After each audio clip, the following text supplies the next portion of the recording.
Ay, nako. Kain tayo guys. Ayan. Ito talaga guys, no? Ang sama talaga ng pakiramdam ko guys. Kasi yung tenga ko, tinubuan ng kulani yata ito. Halos hindi ako makakain. Ito, lugaw lang muna kakainin ko ngayon kasi hindi ako makanguya. Kaya pagtsagaan ko muna, bumili muna ako ngayon ng lugaw para lang makainom ako ng gamot.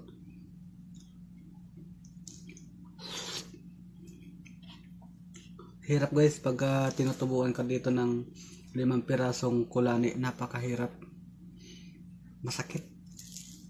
Ang hirap kumain. Tapos para ka pang lalagnatin. Kaya ito, pag out ko ngayon, bumili muna ako ng lugaw lang muna. Bukas na ako magkanin. Ngayon lang naman to eh. Ang shoutout nga rin pala sa mga sumusuporta sa akin dyan. At syempre sa aking team Angat Official. Shoutout na rin sa aking buong team. At sa lahat ng mga sumusuporta pa talaga na masipag sumuporta sa akin. Ang shoutout po sa inyo.